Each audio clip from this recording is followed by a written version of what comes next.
Lepo pozdravljeni, spet je teden okoli in spet bomo komentirali aktualne dogodke v oddaji Odmev tedna. Z nami je tokrat politični analitik in profesor dr. Žiga Turk. Lepo pozdravljeni, gospod. Dober dan. Lejte, začnimo s tem najpomembnejšim podatkom za marsikoga. Vlada je imela 1000 dni, je praznovala rojstni dan na nek način in doživela tudi interpelacijo. Zdaj, seveda, razlogi za interpelacijo so bili, kot vemo, ni prišlo do opravičila. Gospod Golob pa gospa Sukič sta očitala Janezu Janši, da je Janševa vlada v nekem trenutku znižala pokojnine na odmerni odstotek 57%, potem je bilo dokazano, da to ni res in zdaj smo spet pred interpelacijo.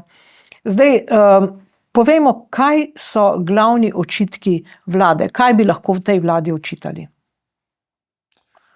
Saj se je težko odločiti, s čim začeti. Kakorkoli obračamo, to je najslabša vlada, ki jo je Slovenija kadarkoli imela. To je vlada, za katero se pravzaprav jaz bojim, da bi ji očital, da nič ne naredi, da nič ni naredila, ker potem bi se lotili dela in kadar kaj naredijo, gredo stvari pa v napačno oziroma v slabo smer, delajo škodo. Praktično na vseh zakonih, ki pa so šli skozi, se je zgodilo oziroma se dogaja natančno to. Težava te vlade je, da ima tukaj največja vladna stranka 42 poslancev, strašen mandat volivcev, ki ga je dobila, ne vemo natančno zakaj, ne vemo za kakšna izhodišča, zato da se neha epidemija covida oziroma da se zamenja tisto vlado, ki je med epidemijo skrbela, da ni bilo okužb in žrtev še več. Nobene ideologije nima, nobenih pravzaprav avtohtonih vrednot in je zato plen vseh tistih, ki pridejo mimo, ki pa vejo, kaj bi radi. Ta vlada oziroma Svoboda posluša oziroma išče inspiracijo v Levici, Levica pa svojo ideološko agendo seveda poskuša plasirati in ta agenda je povsem skregana z pravili, zaradi katerih države postanejo uspešne, bogate, jim gre dobro. Zdaj, ta interpelacija na prvi pogled, jaz moram reči, sem rekel, pa kaj zdaj treba, oziroma a je smiselno imeti interpelacijo, zato ker niso znali nekih številk pogledati oziroma nista znala Sukičeva vlada in vsi ostali. Pogledajte, gre pravzaprav tukaj za dve številki, ena se je zmanjšala, neka druga se je pa povečala in ljudje so bili celo majčkeno na boljšem, upokojenci so bili majčkeno na boljšem po tisti reformi od vlade Janeza Janše. Ampak po drugi strani se pa celotna slovenska kriza ali pa vse, kar je slabega v Sloveniji, skoncentrira na nekaj točkah. Ena taka točka je zdravstvo, kjer se kaže težava, kako pravzaprav upravljati dandanes z javnim sektorjem, če ta ostane natančno tak, kot je bil v prejšnjem sistemu. In druga taka točka so pokojnine. Zakaj je težava s pokojninami oziroma zakaj se tukaj kar naprej nekaj prerekamo oziroma nastajajo neki spori in potem stranke licitirajo, katera bo dala upokojencem več. Mi imamo sistem, ki je sistem, kako rekel, iz rok v usta, pay as you go, se pravi tisto, kar poberemo tistim, ki so zaposleni, kar nam poberejo, uporabijo za to, da dajo pokojnine upokojencem. Te pokojnine so omejene navzdol, ne moreš imeti manj kot neko določeno pokojnino, ne glede na to, kako malo si vplačeval. Ne moreš imeti več od neke določene pokojnine, ne glede na to, kako veliko si plačeval. Se mi zdi, da je sistem, kako bi rekel, neka solidarnostna nepravičnost je v vse skupaj vgrajena. Osnovni problem pa je, da tisti, ki smo zaposleni, premalo naredimo, premalo vrednega naredimo, zato da bi lahko financirali pokojninski sistem. In ja, ena rešitev je, da naredimo več, druga rešitev je, da so pokojnine nižje, tretja rešitev je, da ljudje manj časa prejemajo pokojnino. Zadnja dva ukrepa sta seveda nepopularna. Prvi ukrep, da bi naredili več, da bi bili bolj produktivni in v javnem sektorju in v zasebnem sektorju, terja pa povsem drugačno politiko, kot jo vodi ta vlada. Terja politiko, ki je prijazna do podjetnikov, ki je prijazna do gospodarstva, ki je prijazna do kapitala, ker samo s takimi ukrepi bomo naredili več, bomo imeli višje plače in od teh plač plačevali višje prispevke. Del problema je tudi to, da ZPIZ, ki mu plačujemo zavarovanje torej pokojninsko zavarovanje, vsak od nas od osebnih dohodkov in vseh drugih dohodkov, da ZPIZ ne plačuje samo pokojnin, ki so nekako zaslužene skozi delo, skozi zavarovalnino, ampak plačuje še vse mogoče. In bilo bi edino prav, edino normalno, da bi očistili tisto, kar ZPIZ plačuje, vsega, kar ni z delom prislužena pokojnina.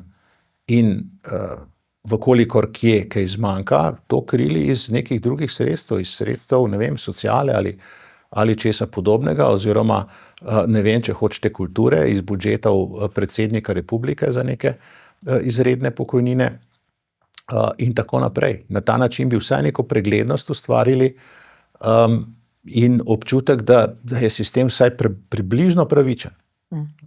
Ja. No, lejte, pri tej vladi smo seveda se tudi navadili na nekakšno inflacijo besed, v bistvu inflacijo nekih obljub, to je kar neko govorjenje, pa če je res ali pa ni res. No in poglejmo, kako je poslanec Zvone Černač utemeljil interpelacijo zoper vlado Roberta Goloba. Gre predsednik vlade tokrat po poti laži in manipulacij. Tvegana pot, vprašanje, če bo uspešna, še je čas, da se ta način spremeni. In temu je namenjena razprava o odgovornosti in delu vlade Roberta Goloba na področju pokojnin. No, seveda, zdaj, potem so se dogodki odvijali še naprej, ne. Stranka SDS je zahtevala tudi odstop podpredsednice Državnega zbora, potem, ko ni bilo tega opravičila. Potem, lejte, neko društvo Socialna opcija ljudstva Slovenije iz Maribora je kazensko ovadila doktorja Roberta Goloba zaradi utemeljenega suma storitve kaznivih dejanj korupcije v gospodarskih poslih. Potem je, dogajajo se stvari, recimo civilna iniciativa Aktivni državljani samostojne Slovenije, oni pa so podali zahtevek za informacijo javnega značaja gospoda Goloba in pa tudi strani Fursa o nekakšni ukradeni identiteti in nekih bančnih računih v Romuniji. To se pravi, se dogaja na tem področju civilnem. Zdaj seveda me zanima, ali imajo te pobude kakršnokoli možnost. Dobro, najbrž gospa Sukič bo ostala podpredsednica Državnega zbora. Zdaj, kako je s tem? To so vendarle podatki javnega značaja, do katerih mi ne pridemo. Kaj je zdaj s to Romunijo, s to banko? Imamo kakšno možnost, da karkoli odkrijemo? Ta romunska zgodba je pravzaprav stara. Jaz mislim, da se je začela že pred volitvami in je kar nekako potihnila, oziroma nobeden od tistih uradnih organov, ki bi se moral v službenem času in v opisu svojih del in nalog s tem ukvarjati, se s tem ni ukvarjal. Kar ostalo je pri pojasnilu, da je tukaj Robertu Golobu nekdo ukradel identiteto, nič ne vemo kdo, nič ne vemo kako, nič ne vemo kdaj. Vprašanje, če je res kdo ukradel identiteto. Bolj verjetna je tista druga varianta, ki jo pa nihče ne preiskuje. Kar se tiče verodostojnosti te vlade, smo se kar nekako navadili, da pravzaprav na njihovo besedo ne moremo čisto nič dati. In oni se naslanjajo na to veliko večino, ki jo imajo v parlamentu, ampak na koncu vlade ne vladajo z večino glasov, ampak vladajo tako, da jim ljudje oziroma ljudstvo zaupa. In jaz mislim, da tega zaupanja ni. To se kaže tako pri anketah o delu vlade oziroma koliko ljudi vlado podpira, kot tudi pri tem, koliko resno kakšno od izjav jemljajo. Tako da, ja, možno je imeti interpelacijo o tem, kaj vse so že se zlagali oziroma kaj že vse niso povedali po resnici, katere obljube so vse prelomili. Ampak se mi zdi, da smo se tega nekako navadili, da nihče pravzaprav več čisto resno ne vzame, če predsednik vlade ali kdo drug kaj obljubi. Ne vem, spomnimo se tistih 600 evrov za tožilce, ne, in kup takih obljub je še bilo. predsednik vlade da neko obljubo, ljudje se razveselijo, v prijaznih medijih nastane evforija 2-3 dni, potem se to malo pozabi, pa da neko drugo obljubo o nečem drugem, pa je spet nekaj tega zadovoljstva. To je povsem neresno. Je del nekega, se mi zdi, tudi svetovnega trenda, da je odnos politikov, odnos medijev do resnice pravzaprav postal zelo elastičen.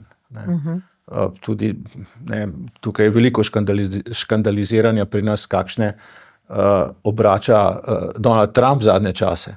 Ja. Ampak nekako to ni nič kaj zelo drugače kot to, kar počnejo pri nas. Tako da, ja, kakorkoli, no, jaz bi si želel, če je ta interpelacija v tistih odmernih odstotkih in tako naprej, da bi bila o tem, kar bi bilo produktivno, kar bi lahko imelo nek rezultat.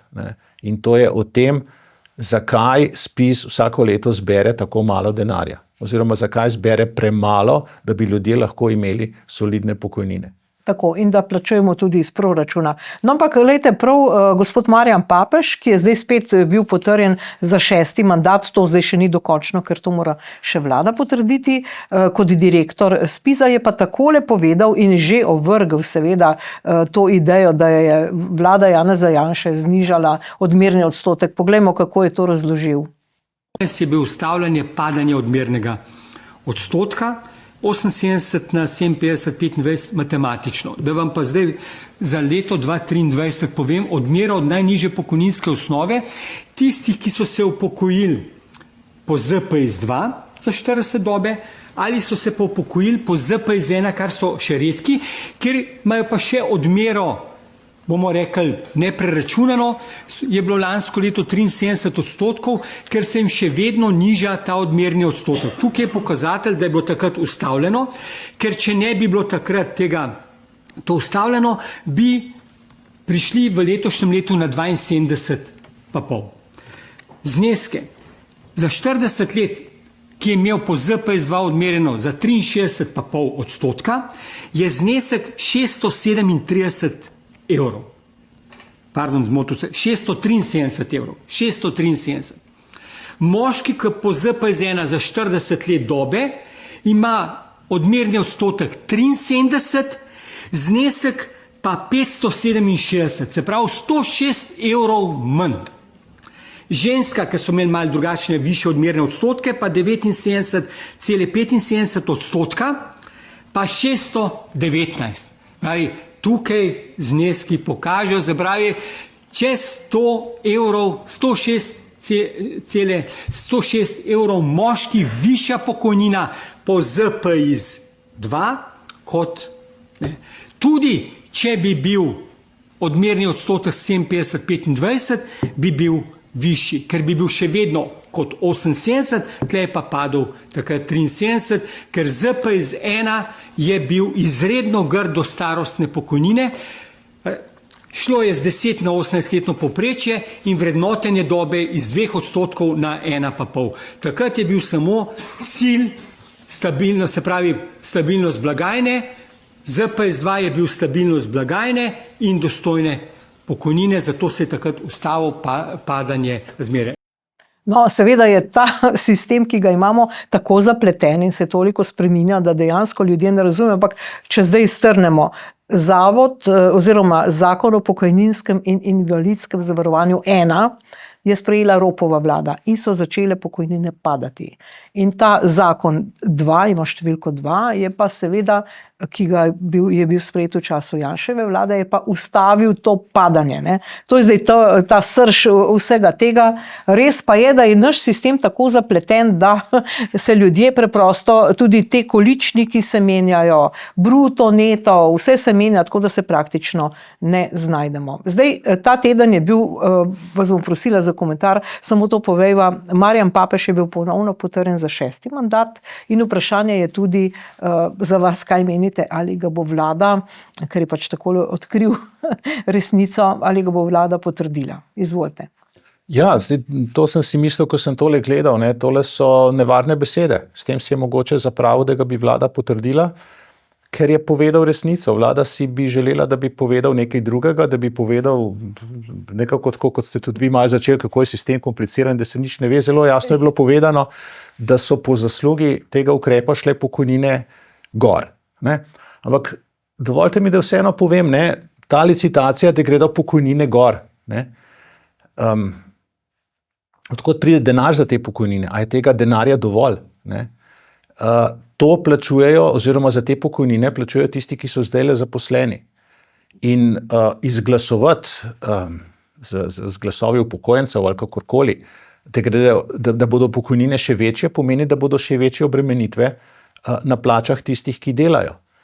In zato meni ni všeč tekmovanje opozicije in pozicije v tem, kdo bo upokojenca bolj dvignil pokojnine, ampak bi se mi zdelo, da bi morali tekmovati, kdo bo poskrbel za to, da bo čim več vplačanih prispevkov, oziroma da bodo ljudje čim več zaslužili in da bo čim več prilivov v pokojninsko blagajno, iz katerih se te pokojnine plačujejo, to je pod 1, in pod 2, da bi te pokojnine bolj odražale to, koliko so ljudje res vplačali.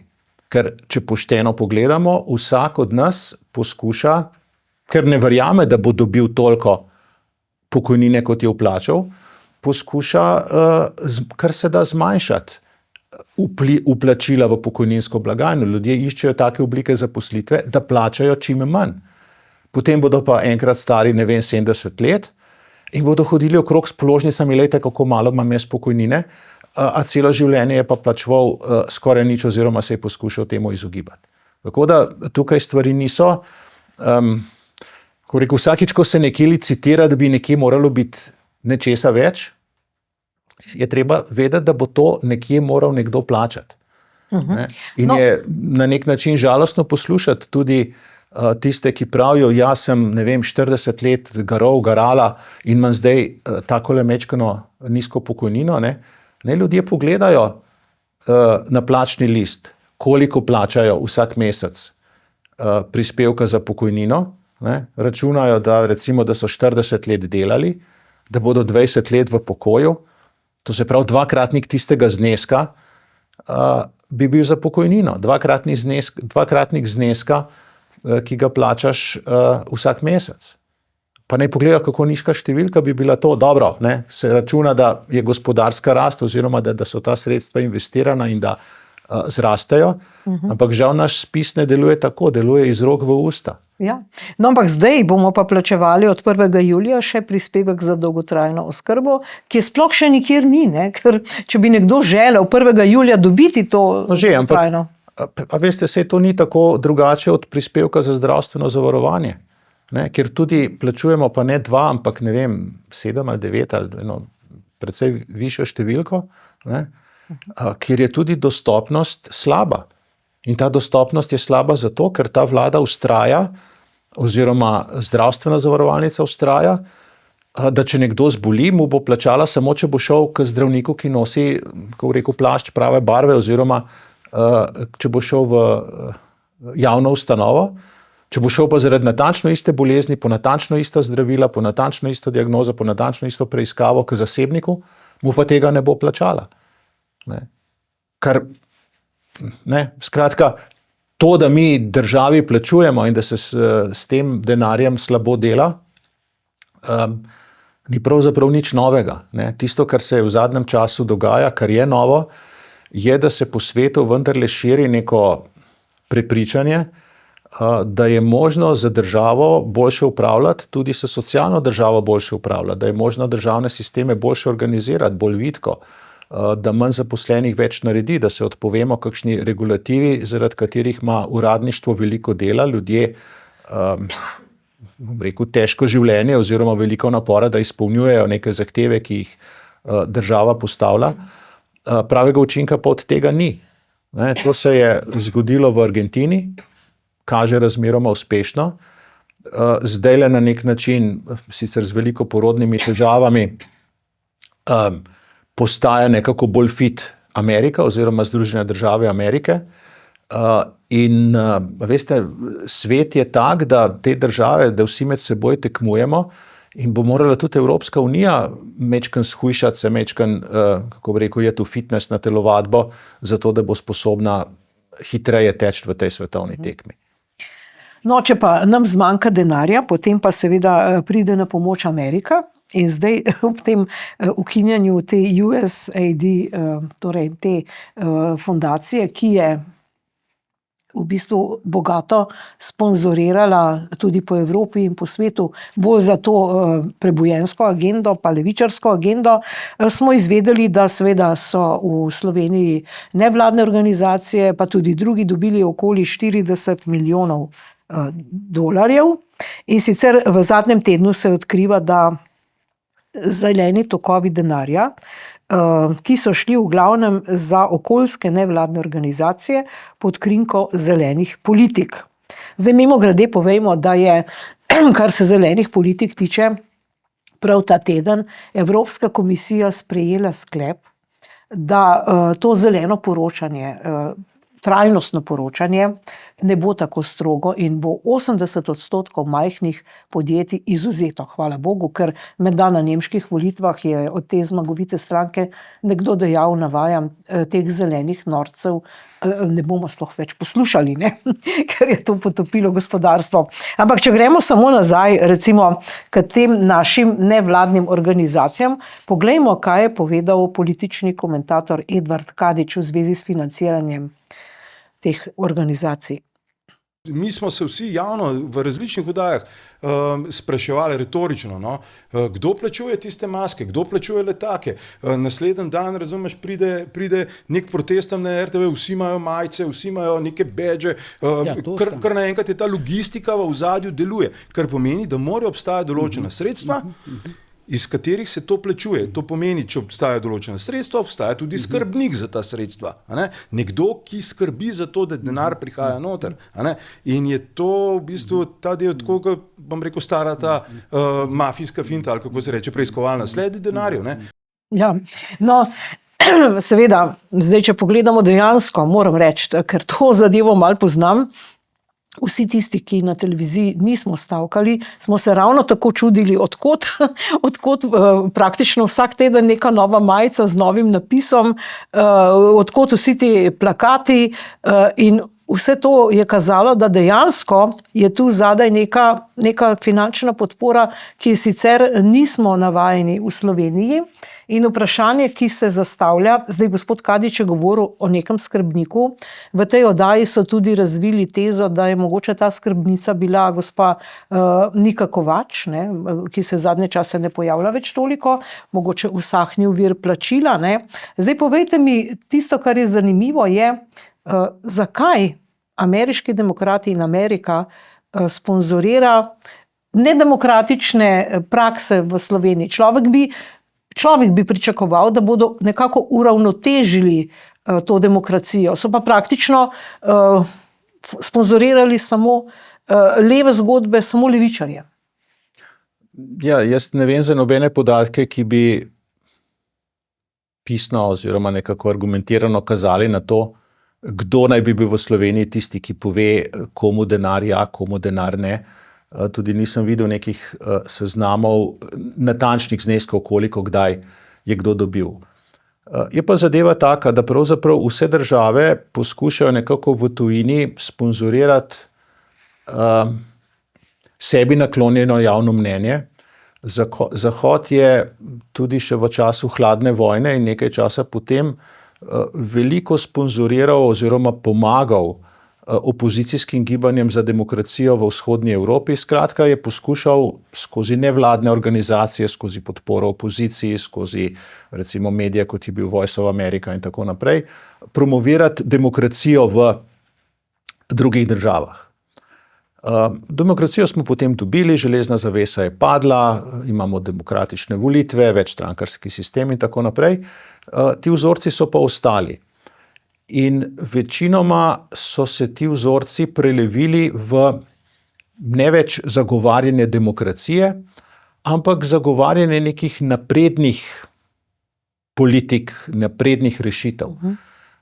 Tukaj so znani primeri, ko so se afriške države pritoževale, ne, so rekle, če hočemo zdaj mi dobiti ameriško pomoč, potem moramo pa začeti z nekimi voknjenimi LGBT in vsemi mogočimi neumnostmi. Če nam pa Kitajci pomagajo, dajo pa denar, pa nič kaj dosti ne sprašujejo. In Zahod je veliko nasprotnikov ali pa slabe krvi povzročil s tem, da je svojo pomoč, ki bi bila dostikrat tudi humanitarna v zdravilih, v cepivih, v know-howu, pogojeval z, kako bi rekel, pristajanjem na neke vrednote. Dokler so bile to neke stare, uveljavljene, preizkušene zahodne vrednote, demokracija, človekove pravice in tako naprej, vse v redu.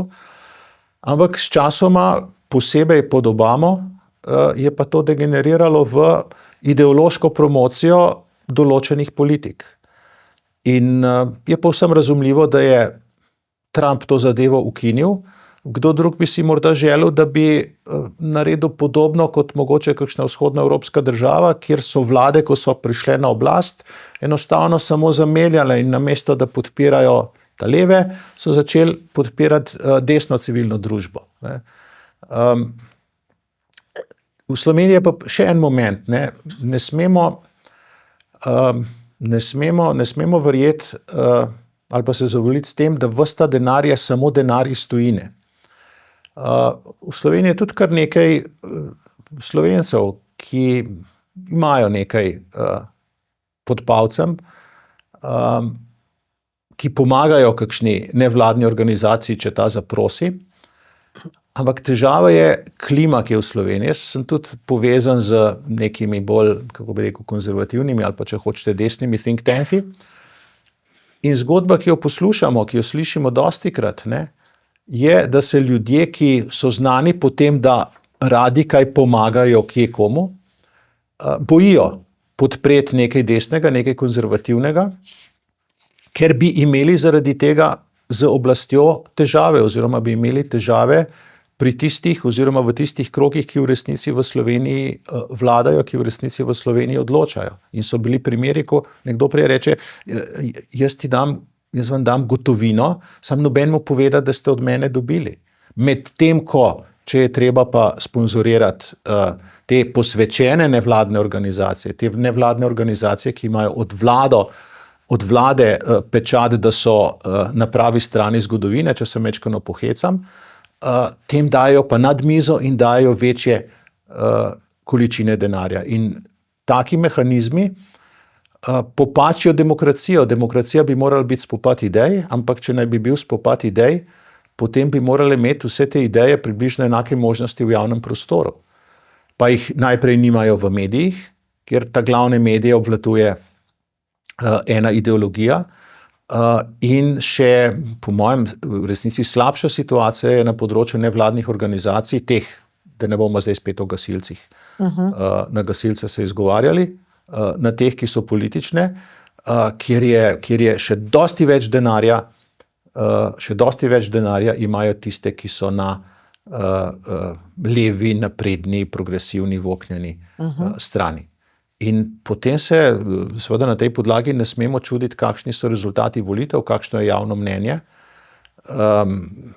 Če bi šli štet, koliko ljudi se v nevladnih organizacijah v Sloveniji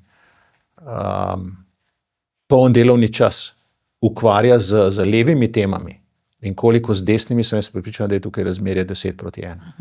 Torej, lahko bi sklepali, da je v bistvu tudi stavka na RTV na nek način, ki je zelo dolgo trajala, praktično sponzorirala Amerika, mogoče, če gledamo na tole. To bi se mi zdelo vseeno, ne vem, vi RTV bolj poznate.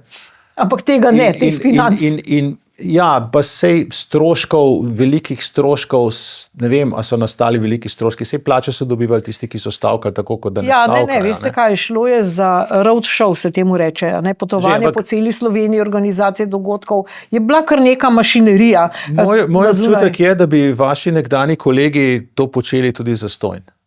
Da so toliko, kako bi rekel, zgrajeni oziroma prepričani v svojo ideologijo, da so toliko preparirani, toliko izbrani, prebrani, da bi delali, da bi počeli to tudi zastonj, je pa seveda, kako bi rekel, z nekimi majhnimi sredstvi bi pa lahko to še bolj motivirali, to se bo strinjal. No, zdaj, da tudi v prihodnje to ne bo brezplačno, ne, bosta poskrbela Aleksander Soroš in njegov oče, seveda, ki sta zdaj že razpisala, spet ponovno, zdaj, ko je ta ameriška pomoč bo usahnila, ker je pač gospod Trump tole ukinil, ona dva zdaj razpisujeta pač sredstva za podporo medijem proti drugače mislečim, mediji, ki pač se zavzemajo za to svobodo, demokracijo, za neodvisnost. 1,5 milijona evrov zdaj zbirajo tele prijave. Kaj se vam zdi, koliko medijev se bo prijavilo iz Slovenije, koliko je teh neodvisnih, ki lahko... Ne vem, ampak mogoče delamo tudi napako, morda bi tudi vsi, kako bi rekel, mediji, ki so nama všeč, morali se na te razpise prijavljati in potem delati težave, zakaj oni niso dobili tam nekdo, ki ima pa majico prave barve, je pa to dobil včasih. Je treba priznati, da so tudi na levi dosti boljše organizirani, ampak so dosti boljše organizirani zato, ker imajo neko zgodovino, ker imajo neko podlago, iz katere vse te stvari raste. Tega humusa, odkrito povedano, na desni nikoli nismo bili sposobni razviti. Civilna družba je na naši strani izrazito podhranjena, deluje na, kako bi rekel, na amaterski pogon, deluje na popoldancih, ki imajo dopoldne neko drugo službo. Koliko je v recimo klasično liberalnih ali pa konzervativnih civilno-družbenih organizacijah v Sloveniji polno zaposlenih. Je strahovito majhna številka v primerjavi z nekimi 8. marci in z vsemi temi dežurnimi protestniki, ki jih ima druga stran. In tukaj se bojim, da tudi, ko smo bili, in to samo kritično lahko rečem, ko smo imeli oblast na desni, nismo naredili dovolj, da bi vzpostavili neke trajne temelje tudi za pluralnost civilne družbe. No in seveda na desni, ne, zdaj, če se malce preseliva na našo notranjo politično situacijo, je recimo kar nekaj tega prepiranja. Naprimer, gospod Matej Tonin je v Evropskem parlamentu zapustil skupino Evropske ljudske stranke in je se odcepil od slovenske in oblikoval svojo lastno nacionalno delegacijo znotraj te politične skupine. Gospa Romana Tomc je sicer rekla, da tu ne gre za nek prepir, ampak da gre bolj za ambicijo po nekih funkcijah. Kaj vi mislite, bi morala desnica stopiti skupaj? Kako vi komentirate ta dogodek? Jaz ne vem, kaj se je res dogajalo, me tudi pravzaprav taki trači ali pa take stvari toliko ne zanimajo. Tisto, kar jaz mislim, pa je, da volivci ne marajo prepirljivih strank. In ne marajo prepiranja, ne marajo to, da se velika SDS spravlja na malo Novo Slovenijo, ne marajo tega, da se mala Nova Slovenija za vsako ceno poskuša nekaj postavljati, rekel, igrati neko večjo vlogo, kot jo v resnici ima. Jaz mislim, da tisti volivci, ki jih želimo nagovoriti, ki jih potrebujemo za to, da dobimo neko boljšo vlado, si želijo konstruktivnosti, si želijo, ja, lahko je neko soočenje argumentov, ampak ne pa prepir okrog vsake malenkosti. Tako da tukaj se mi zdi, da bi moral ta pameten popustiti, potem ne se pa saj izmenijo med tem, kdo je ta pameten od teh dveh strank. Meni se zdi škoda, da je nastala neka folklora tega prepiranja in da se izkoristi vsaka priložnost za to, da bi se, bom rekel, med seboj nekaj bodli. Volivec si po moje pa želi nekaj drugega, si želi nekoga, ki ima rešitve, si želi nekoga, ki mu bo prihranil kakšen prepir, rajši, kot da ga bo ustvaril. Tako da jaz vidim to bolj kot mogoče krmljenje neke svoje, tiste najosnovnejše, najbolj zveste baze, tem je seveda všeč, če se na vse strani bodeš. ampak za pridobivanje mečkano manj srboritih volivcev pa to ni dobra taktika. No, podobno mnenje ima tudi nekdanji predsednik Borut Pahor. Poglejmo, kako je v nekem intervjuju to povedal. Če ne zaradi drugih razlogov, zaradi mednarodnih razlogov, se mora zdaj politika zavedati, da bo delala nekatere ukrepe v nekem novem kontekstu. Do zdaj morda za domačo politiko ta mednarodni kontekst ni bil tako bistven, zdaj pa postaja. In ena od prvih, se mi zdi, dolžnosti ene modre politike je, da takoj sproži vse mehanizme, ki omogočijo dialog. Tudi za zaprtimi vrati na vrhu države. Pa tudi seveda en dialog pred javnostjo, ki daje tej javnosti vtis, da če bodo proti našim željam nastale okoliščine, ki bi utegnile tako ali drugače ogrožati, ne mislim zdaj neposredno vojaško, ampak ogrožati naše interese, se je slovenska politika sposobna na nje odzvati enotno. Ta hip, se mi zdi, se temu cilju ne namenja dovolj pozornosti, ampak te okoliščine so že nastale in vsako zamujanje bi lahko bilo precej politično drago, zlasti zato, ker Slovenijo čakajo volitve. Volitve imajo pred seboj pa seveda predvolilno kampanjo, ki že po naravi stvari prej kaže na razlike med tekmeci. To je v naravi kampanje. Medtem ko bo ena državna politika morala ostati do konca v tem letu dni toliko trezna, da ko bo šlo za zunanje ukrepanje, bo delovala enotno. Jaz mislim, da je potem po tem sestanku v Parizu prišlo do spoznanja doma, da nič več ni tako, kot je bilo v mednarodnih odnosih in da tudi verjetno v domačih odnosih, upam, da je prišlo do tega spoznanja, ne bo več dolgo časa tako, kot je bilo, tudi zaradi tega, ker bo morala predsednica republike, predsednik vlade, predsednica državnega zbora, zunanja ministrica, ne skrbeti samo za to, kako bo obdržala doma neko podporo in priljubljenost, ampak kaj bo za svojim položajem, ki nalaga državniško odgovornost, storila za to, da bo obranila tisto, kar bo recimo v parlamentu definirano kot nacionalni interes. In paste, v nekem parlamentu, v katerem zdaj jaz ne vidim ravno neke atmosfere sodelovanja, ampak prej, in to moram reči kot kritiko, prej kot neko nezrelo vodenje, ne samo državnega zbora, ampak tudi dostikrat delovnih teles, kjer se vse prevečkrat odvzema beseda, tudi takrat, ko se ne bi smela, ko se s proceduralnimi zdi se mi, da ne smemo pristati na to, da pustimo, da je v parlamentu tako, da politična večina, ki vladuje vlado in se zato imenuje Golobova vlada, upravičeno, ta ista večina obvladuje tudi parlament in imamo namesto parlamenta tudi Golobov parlament. To je situacija, v kateri potem ni mogoče v parlamentu oblikovati nekih skupnih državnih politik. No in tu je zdaj nastala ta kvadratura kroga, ki na mednarodni ravni zahteva, da se politiki obnašajo državotvorno, stopijo skupaj, v predvolilni kampanji pa pravzaprav izpostavljajo te razlike, se prepirajo kot v peskovniku otroci. Ja, midva sva prej govorila o prepirljivosti znotraj opozicije, da ni dobra.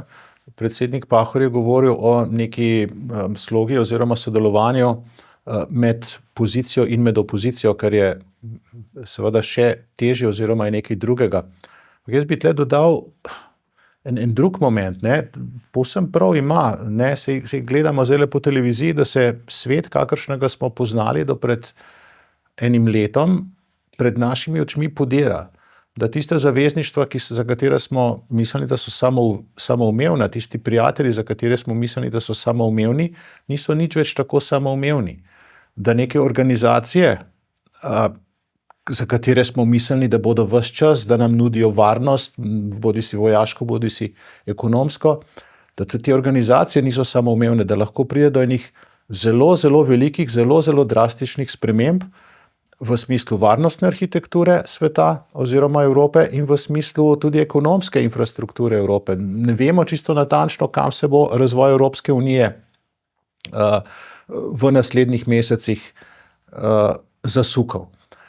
In tisto, kar mene še bolj kot to, da tukaj ni nekega dialoga, koordinacije, upanja, da bo Slovenija govorila z enim glasom, opozicija skrbi, je, da pravzaprav ne pri poziciji, ne pri opoziciji ne vidim zavedanja resnosti tega trenutka oziroma tega, da ne moramo kar čakati, kaj se bo zgodilo in potem poskušati stvari zadnji hip reševati.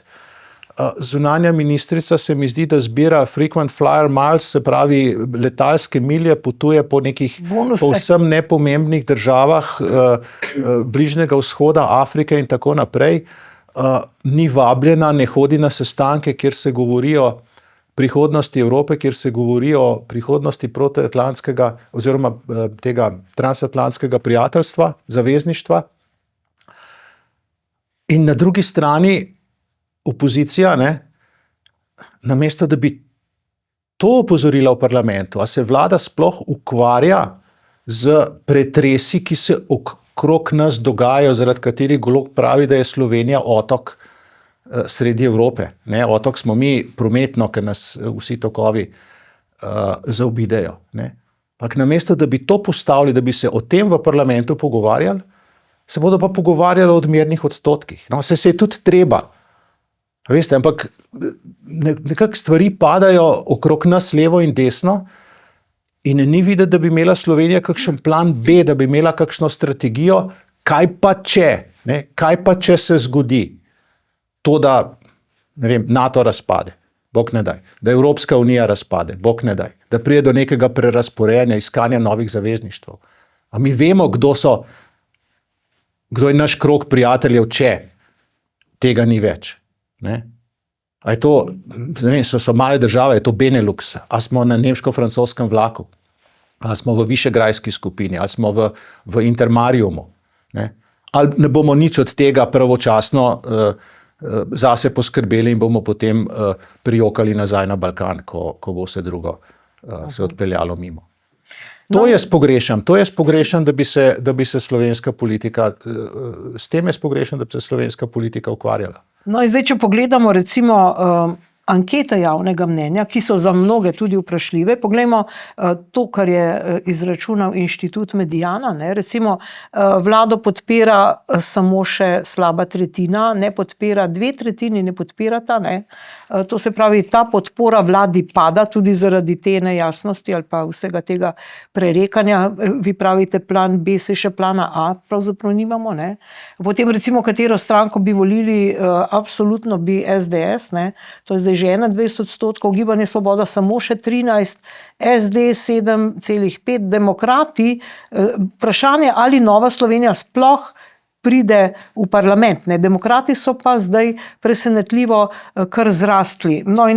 Glede na to, da je tole vsota daleč manj kot 100, je Nova Slovenija seveda še vedno noter v parlamentu, ampak jaz prevelike teže takim anketam ne bi dajal, ker večkrat drugače vprašaš, večkrat drugačne ponderje postaviš.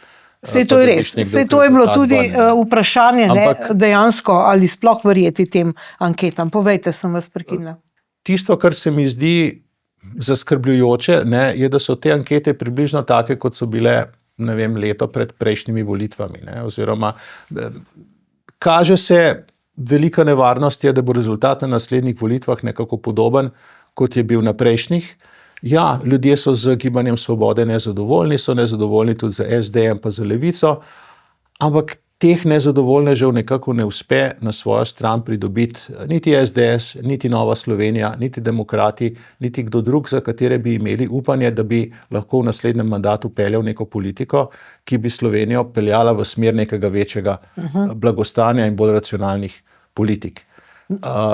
In meni je žal, da moram to reči, jaz ne vidim nobenih dogodkov, nobenih naporov, nobenih iniciativ, zaradi katerih bi verjel, da se to ne bo zgodilo, da se ne bo še enkrat ponovil scenarij, ko se bo nekje nekdo pojavil, ki bo znal kolikor toliko lepo govoriti, ki ga bodo mediji predstavili kot genija, kakršnega še nismo videli, in bodo tisti volivci, ki vse skupaj bolj površno spremljajo, ki jih bolj zanima estrada, pa Instagram, pa TikTok, kot pa, Odmevi, če rečem, ali pa najina oddaja, da ne bodo spet izvolili, kako bi rekel, mačka v žaklju. Ja, presenetljivo visoko se drži tudi Nataša Pirc Musar, to je tudi zanimivo.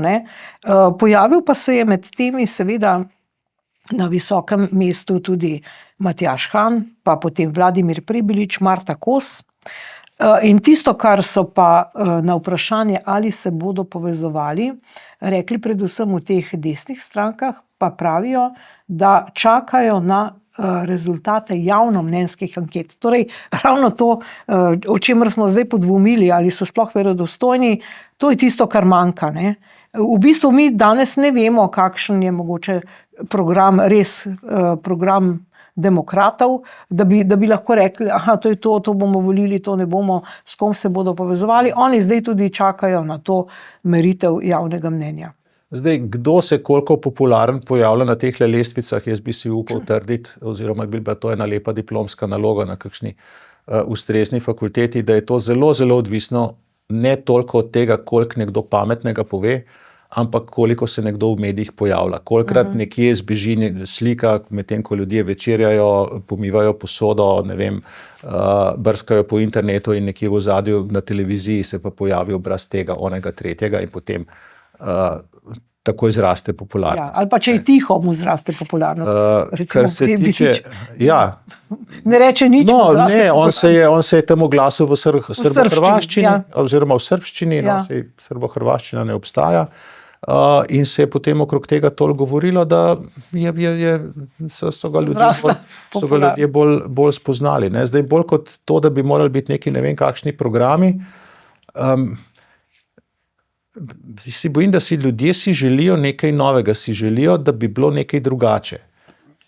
To bi nekaj prineslo, to bi neka karizmatična mlada oseba bi lahko potegnila del teh nezadovoljnih volivcev od Svobode na drugo stran. Ampak jaz ne vidim, da bi se pa karkoli novega dogajalo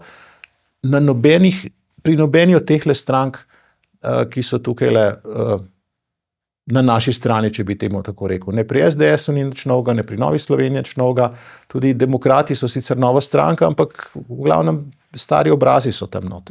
No, ampak tisto, kar je pa novo, so pa seveda zunanje politične razmere, predvsem Rusija, Ukrajina in odnos do tega. V parlamentu so želeli 3 posamezniki oblikovati skupino prijateljev Rusije v državnem zboru. Poglejmo, kaj se je dogajalo in kako so se sprli v zvezi s tem. Stališče večjega števila poslancev je bilo že dolgo časa, da se moramo držati ustave, da se moramo držati naše himne. Obe govorita o miru. Jaz pač sem očitno predstavnica tistega ljudstva, ki z ruskim narodom ali kako ni v nekem sporu. Če bo ta skupina ustanovljena, bomo seveda poskušali ustvariti stik z Rusko dumo in kasneje seveda tudi z Ukrajinsko vrhovno rado. Prizadevanja za takojšnjo ustavitev spopadov in pa mir. Če lahko k temu prispeva vsaj minimalni delček tudi skupina sodelovanja na parlamentarni ravni, bi jaz bila iskreno vesela. On je pač zdaj iskal verjetno kakšno minutko slave zase, zato je tudi to obelodanil. Sem jaz primeren za to skupino 100-krat bolj kot pa gospa Lena Grgurevič, ki po mojem skromnem mnenju nima pojma o svetovni geopolitiki. Jaz ga doslej v njegovem delovanju v vladi Janeza Janše nisem videla kot posebnega prijatelja Rusije. Če bo Lena Grgurevič v tej skupini, potem mene ni, oziroma če ne bom jaz predsednik te skupine. Mojega glasu ne bo dobil. Ja. Kot edini slovenski parlamentarec tekoče govorim ruski jezik. Imamo z Rusi, bomo rekla, en tak bratski jezik, bi še rekla, če se počasi govori, se skoraj da razumemo. Ne? Tako da. Poslanci imamo, hvala Bogu, določeno svobodo, da zastopamo naše volivce iz cele Slovenije. Dobro, zdaj povemo, da seveda ta skupina ni bila ustanovljena, ker bi morala biti iz koalicijskih in opozicijskih strank, ampak očitno nekega dne bo. Ampak o čem se zdaj mi tukaj prepiramo? Ne vem, tole mi je bilo prihranjeno prvič. Tukaj le vidim tale dvoboj, kdo je bolj primeren za to, da bi vodil skupino slovensko-ruskega prijateljstva. Mislim, To je žalostno, no, na kakšen nivo je padel slovenski parlamentarizem. Ne. Zakaj ta skupina ni bila ustanovljena? Po mojem ni bila ustanovljena zato, ker je iz kabineta predsednika vlade nekdo povedal poslancem Svobode, naj ga ne lomijo. Ne. Da zdaj ni čas za to, sicer ima marsikdo velike težave, ker marsikaj od tega se je slišalo zelo, zelo trumpovsko. Trump je seveda na drugi strani njihov nemezis, torej največji mogoč nasprotnik, in zdaj on tam poskuša nekaj z Rusi kombinirati, da bi bil dosežen mir, in so v neki krizi identitete. Da je treba jasno povedati, saj smo mi vsi za mir, saj smo midva tudi za mir, saj si vsi želimo, da se to neha. Težava je samo v tem, da je Rusija do zdaj bila pripravljena samo na mir, ki bi pomenil de facto vdajo oziroma kapitulacijo Ukrajine. Kar pa seveda bi bil povsem napačen rezultat za Ukrajince in za to, kar so oni do zdaj s herojskim odporom pokazali, in povsem napačen signal za svet, ki bi rekel, ja, agresija se splača. Tako da jaz vseeno mislim, da je uspeh, da je Trump spravil Ruse za pogajalsko mizo, da se vsaj pogovarjajo, govori se zdaj le marsikaj, kakšne od besed, ki prihajajo iz Amerike, so grozne, so strašne, so neokusne, smo ob njih zgroženi. Se pa počasi navajamo, da podobno kot pri Robertu Golobu, tudi tisto, kar reče Donald Trump, ni vse res in tudi ni vse zavzet za suho zlato. Tako kot je rekel Zbor za republiko v svoji izjavi, dajmo ocenjevati stvari potem, ko se bo nekaj tudi zgodilo, ko ne bodo samo besede, ampak ko bo nek papir, ko bo dosežen mogoče nek sporazum. Jaz si želim, da bi bil, in da bi bil ta sporazum bil tak, ki ga bi Ukrajina lahko sprejela. No, torej, to, kar ste zdaj lepo povedali, tudi dejansko Zbor za republiko je ob vsem tem, kar ste dejali, je seveda podprl tudi polno vključenost Ukrajine in tudi Evrope v vsa ta pogajanja, ne. Res pa je, prav ta teden je Trump, mislim, da te dni dejal in se začudil, kaj sem res rekel, da je Zelenski diktator in da to ni rekel. Skratka, to bo še zanimivo. Ampak vendarle, ne, recimo ta teden smo videli tudi intervju na portalu Parlamentarni kanal, tako nekako se imenuje, kjer je Zmago Jelinčič imel pa popolnoma drugačno mnenje o Rusiji in Ukrajini. Poglejmo. Kako ti, Zmago, gledaš na to zadevo, zdaj nekako tudi strateško, in vemo, da nisi med tistimi, ki bi slepo sledil tej goni, ki sledi iz Bruslja, od von der Leyenove, tako da me zdaj uvodoma zanima, kako gledaš ti zdaj na ta razplet, ki se obeta hitro z vojno v Ukrajini? Ja, treba je povedati, da prihod Trumpa v Belo hišo je spremenil čisto vse. Začeli so se pogovori Trump-Putin, kjer pa Ukrajina ne sodeluje in Evropska unija ne sodeluje. Logično, da ne, kajti Evropska unija je razmišljala samo o svoji lastni koristi in Evropska unija še danes se je pripravljena boriti do zadnjega Ukrajinca za svoje koriste, medtem ko je Trump rekel, Amerike tukaj zraven ne bo. In z Rusijo sta pripravila že eno skupno deklaracijo, ki je bila, mislim, da včeraj so jo imeli v Organizaciji Združenih narodov, v Varnostnem svetu. Zanimivo, deklaracija je bila sprejeta, naša slovenska delegacija z Žbogarjem na čelu so bili pa proti. To se pravi, kaj se gre sploh Žbogar in kaj se gre naša nedodelana, nerazumljena politika, ki nima nobene zveze z tako imenovano realpolitik, kot bi rekli Nemci, kajti danes je situacija bistveno drugačna. No, skratka, ta zunanja politika postaja vse bolj notranja, ta spor. Kam bo zdaj šla Slovenija? Bomo prisluhnili Evropski uniji, Zboru za republiko, mogoče nekim drugačnim mnenjem? Kaj vi menite? Predvsem je zaskrbljujoče, da Slovenije v Evropski uniji ni. Slovenija na nobenih od teh sestankov, večjih, pomembnejših, ki so se dogajali v Parizu, ki so se dogajali v Münchnu, ni sodelovala. Slovenija sodeluje, pa še to ne na posebej visoki ravni, takrat, ko pač Bruselj, Evropa pride po protokolu skupaj. Zmago Jelinčič vedno najde neko nišo, ki mu prinese neke glasove, se mi zdi vseeno, da išče neke glasove, ki so proruski, tako da jaz tej njegovi analizi ne bi dajal prevelike teže. Kaj pa recimo zmaga Friedricha Merza v Nemčiji? Kako pa bo s tem gospodarstvom konec koncev? Kaj to pomeni za Slovenijo, ki je v bistvu zelo vključeno tudi v nemško gospodarstvo? V Nemčiji je premočno zmagala desnica.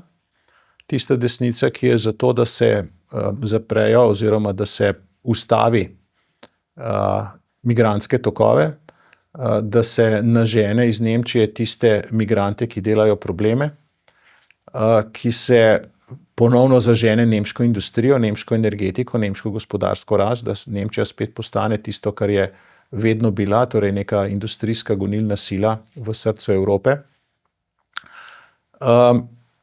Žal, en del te nemške politike je izrazito proruski in je pa z tega vidika neprimeren za to, da bi, ne da bi se tem stališčem odpovedal, sodeloval v vladi.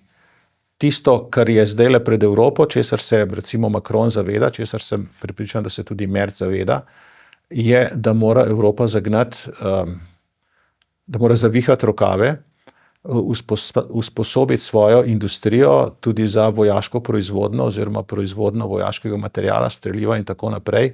Veliko analiz je bilo, ki so povedale, da Evropa kljub, 10krat večjemu bruto domačemu proizvodu od Rusije, ne proizvede toliko oborožitve, nekajkrat manj vojaškega materiala od Rusije. Namesto, da bi Evropa v tem času in Amerika dozop oborožila Ukrajino, da bi imeli tudi Ukrajinci manj žrtev človeških, ki se jih ne da nadomestiti. Vi granate in tanke in letala lahko nadomestite, pač nove naredite. Namesto, da bi se to dogajalo, smo zelo veliko leporečili v Evropi, pa malo naredili. In se mi zdi, da zdaj prihaja do nekega obrata. Edini strah je, da bo nemška vlada, da bodo v nemški vladi spet iste stranke, torej socialdemokrati in zeleni, in da bodo zeleni bremzali, ustavljali racionalne energetske politike. Vi ne morete imeti industrije brez energije po sprejemljivih cenah, ne morete imeti konkurenčne nemške industrije, če plačuje 3krat dražjo elektriko od Kitajske, pa 2krat dražjo elektriko od Združenih držav Amerike.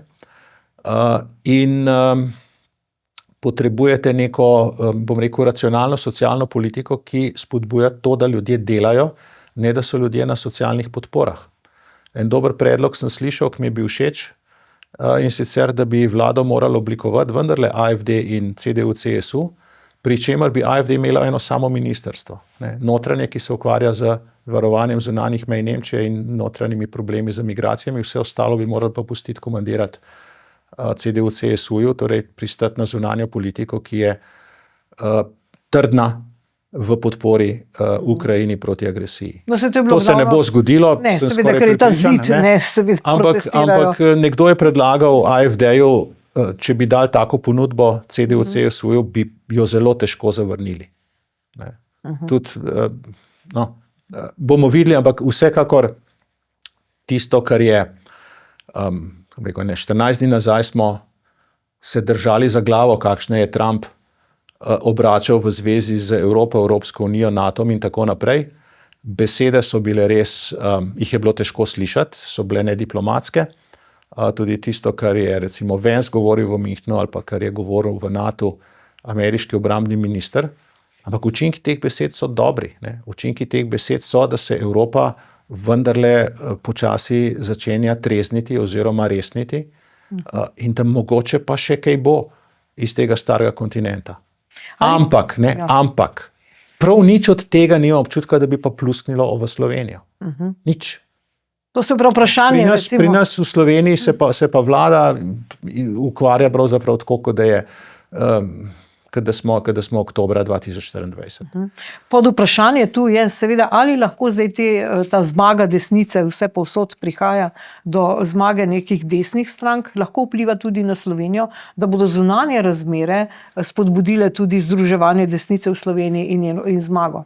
Prav gotovo ima to lahko pozitivne vplive, tudi, kako bi rekel, na ta način, da se vprašamo, kaj pa je bilo tisto, kar je povzročilo uspeh desnih strank drugod. Ne? In več istega, več enakega, to ni bilo. Ne? Trump ni zmagal zaradi več enakega, Melonijeva ni zmagala zaradi več enakega, Merz ni zmagal zaradi več enakega. Ja, no, ampak zdaj, če pogledamo še na ta očitek o slovenski zunanji politiki. Poglejmo, v Izraelu dveh slovenskih evropskih poslancev niso spustili v državo. In sicer Nemec in Jovova, Matjaž Nemec in Irena Jovova nista smela v Izrael, so ju zavrnili. Zdaj, ne vemo sicer zakaj, ne, ampak vendarle, če pogledamo v zgodovino, je sta seveda Nemec pa tudi Jovova podpirala to, da bi Robert Golob, so ga pozvali naj od institucij Evropske unije zahteva takojšnjo zavrnitev pridružitvenega sporazuma med EU in Izraelom, prepoved trgovanja z izdelki iz nezakonitih, pravijo, naselbin Zahodnega brega, skratka tudi, da vržejo ven Izrael iz Evrovizije. Eden od diplomatov nekdanjih je to imenoval, da ta slovenski aktivizem dela škodo Sloveniji. Tudi ne nazadnje priznanje Palestine. Kakšno škodo smo si naredili, še posebej, če pogledamo, kaj smo počeli v preteklosti, ne tako daleč nazaj, ne? Denimo ob tem blejskem strateškem forumu so bili protestniki za Palestino, in takrat je prišla tudi gospa Cipi Livni in je potem recimo Ana Kučan, hčerka Milana Kučana, s krvavimi rokami protestirala, potem je bil Jaša Jenull, potem je tudi recimo Nataša Pirc-Musar dejala, da pač Cipi Livni pač ni dobro povabilo na ta dogodek. Skratka, potem recimo dr. Golob je tolkel po pultu v OZN-u in zahteval od Izraela, da takoj konča vojno. Torej, kakšno škodo nam delajo ti ljudje, ki so, žali Bog, tudi mnogi na pozicijah ali pa na vplivnih mestih? To se na koncu, če drugje ne, vse pozna pri tujih investicijah. Ko pride nek bogat investitor, pa ve, v kakšno državo pride oziroma kako se ta država na mednarodnem odru obnaša. To se pozna pri obrestnih merah, ki jih Slovenija na finančnih trgih dosega in kjer jo finančni trgi ocenjujejo, ali je to nek trden člen zahodnega zavezništva ali je pa to neka neuvrščena bivša Jugoslovanska socialistična republika. Izraelska diplomacija je stara, ugledna, dobro razvita, dobro povezana, vplivna in vse take akrobacije ne bodo brez posledic. Žal ne, tukaj delajo škodo na mednarodnem področju, zato da bi neke majhne točkice in majhne piškotke vknjižili doma. Zaradi tega, ker je Slovenija priznala tako imenovano Palestino, ni bil mir na Bližnjem vzhodu v Gazi čisto nič bližje. Čisto nobenih posledic to ni imelo na mednarodno situacijo. Zgolj in samo se je Slovenija naredila škodo, pa temu aktivističnemu delu levice je vlada s tem dala nek bombonček. Nemec in Joveva iščeta glasove pri teh istih ljudeh in zato izvajata neke, zunanje politične akrobacije. Mislim, da sta lahko šla v Izrael, samo nekaj kolegov iz delegacije so zavrnili. Ja, pač, če greš v Palestino, ki si jo priznal kot Palestino, zakaj letiš v Izrael, pa leti v Palestino? Ja.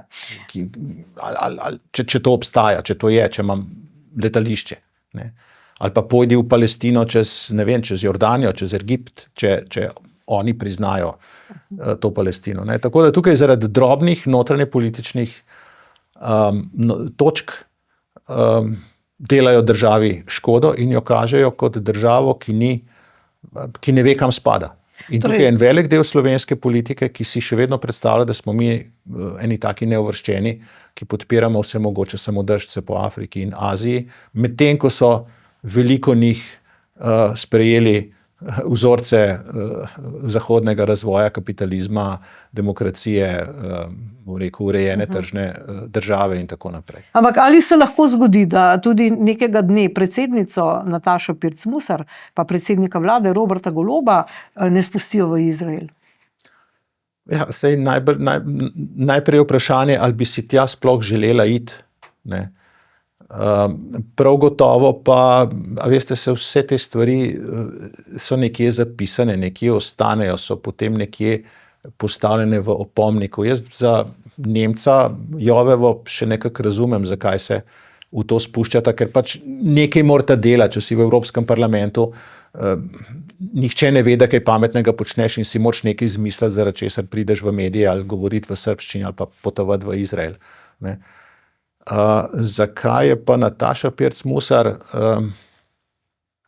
zavzela tako sovražno linijo do Izraela, mi je pa uganka, ker ona pa stvari vendarle bolj premisli ponavadi. No. Bomo videli, kako bo, če bosta tja potovala. No, za konec poglejmo še seveda spet Evropska komisija oziroma peticija Evropskega parlamenta o pravici do pokopa žrtev komunističnega nasilja je spet zasedala že konec januarja, obeta se ta peticija. Kaj si mi lahko od tega obetamo, saj vendarle nismo obsodili komunizma v Sloveniji še? Ker počasi zaključujemo, bom kratek. Sramota za Slovenijo je, da moramo to stvar nositi v Bruselj in da morajo te stvari oziroma da bomo te stvari reševali, ker nam bo tako svetoval Bruselj. To, da so ljudje pokopani, pa ne samo, da niso v nekih gajbicah v nekem skladišču, ampak da je grob obeležen, da je nekje postavljen v središče naroda oziroma tam, kjer narod pokopava svoje ljudi, to je neka osnovna civilizacijska norma. In to bi morali mi sami urediti, pa ne uredimo, zato da lahko to državljansko vojno peljemo naprej. No, ljubljanski župan Janković seveda ne dovoli pokopa v Ljubljani, menda, da ni več prostora. Ja, seveda ne dovoli, ker na ta račun dobiva cel kup odpustkov na kakšnih drugih področjih, kjer potrebuje uslugo tistih, ki imajo v Sloveniji moč in oblast. No, ta teden je praznovala 80 let tudi Alenka Puhar. Poglejmo, kaj je povedala v oddaji Intervju. Dajte, ta svoboda govora očitno ni kar samoumevna tudi v dobi demokracije. Sedaj se nam obeta nov medijski zakon, ministrica Vrečkova ga vneto zagovarja. Ja. Kaj vi mislite o tem? Po pravici bom povedala, da tega zakona nisem šla brati, ker brala sem pa različne preglede z obilnimi citati, slišala številne kritične komentarje, tako da lahko rečem, da je to sramota. In kot starejša oseba, ki je večino svojega življenja morala preživeti pod obnebjem tovarišev in tovarišic, ki mislijo, da vse najboljše vejo in da vejo, kaj je prav in kaj ni in kaj se sme reči in kaj ne, sem ogorčena na tem, da bi zdaj neka levica ponovila to v malo modernizirani obliki, kar sem jaz preživljala vse življenje v dobi enoumja oziroma komunistične partije. Poslušajte, to je res sramota. No, povejmo, da Zakonodajno-pravna služba Državnega zbora ni odobrila oziroma je zelo raztrgala, kritizirala ta zakon, ampak vprašanje je tu, kako da to obnebje levice in tega komunizma ni ugasnilo, kako da se lahko v Sloveniji sploh pojavi tak zakon? Zato, ker se pravzaprav leta 89, 90, 91 na notranjem političnem področju ni zgodilo skoraj nič. Nismo zamenjali ljudi, nismo zamenjali inštitucij, nismo zamenjali predvsem vrednot. Vzvodi oblasti, vzvodi javnega mnenja ostajajo v rokah dedičev socializma. Naj izkoristim priložnost še po tej poti, da čestitam za življenjski jubilej spoštovani gospe Puhar in se veselim, da bo še naprej tako aktivna v slovenskem javnem prostoru, kot je bila do zdaj. No, in ta teden, če končamo s tem obnevjem, pa je vendarle prižgala luč neka malo svetlejša zvezda. Namreč, glede kanala C0 je upravna enota Ljubljana začasno prekinila postopek izdaje gradbenega dovoljenja. Manjka samo še 128 metrov, da se poveže ta cev med Medvodami in Zalogom in čistilno napravo. In pa na drugi strani so se črni oblaki začeli zbirati tudi nad Zoranom Jankovićem, saj so študentje ali pa srbski prebivalci, ki živijo v Ljubljani, v bistvu nadaljevali in obetali, da bodo nadaljevali s tem protestom, če se ne bo opravičil in če ne bodo te njihove zahteve pač izpolnjene, in sicer pravijo, da bodo 5. marca blokirali Ljubljano. Kaj se nam zdaj obeta? Bo Zoran Janković izgubil podporo? Bomo zmagali pri tem kanalu C0? To je res velika zmaga glede kanala C0. Velika tudi zato, ker je bila dosežena po sodni poti. Težko je posebej po sodni poti stvari doseči, ker nikoli ne vemo, kako se bo nek določen sodnik obrnil. Na tej poti je zdaj treba vztrajati in preprečiti, da bi ta kanal kadarkoli začel delovati. Tudi iz čisto tehničnega vidika je neracionalen. Meni še zdaj ni jasno, zakaj je bilo treba tako po dolgi trasi te odplake voditi tako daleč, tako blizu vodonosnika. Kar se tiče Zorana Jankovića, mene na nek način žalosti, da ima edine probleme, mehne tehnične probleme s C0, ampak da ima edine probleme zdaj z srbskimi študenti. To pravzaprav ni naša tema. Dogaja se to 500 km stran. Kup nekih čudnih rabot je on v svojem času počel, pa se nihče ni zganil. Zdaj, ko je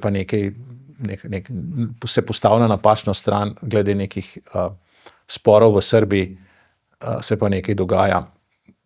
To je pravzaprav zelo slab znak za ljubljansko demokracijo ali pa za ljubljanske volivce ali pa za ljubljansko civilno družbo. In jaz mislim, da mu bo to vse odpuščeno, ko bo še ne dvakrat preprečil, da bi pokopali žrtve revolucije v Ljubljani. Torej 5. marca najbrž, mogoče ne bo te zapore Ljubljane. Ne, pravzaprav to me ne zanima. Dobro, dr. Žiga Turk, najlepša hvala za vaše komentarje glede dogodkov tega tedna. In spoštovane gledalke, gledalci, hvala za pozornost. Nasvidenje.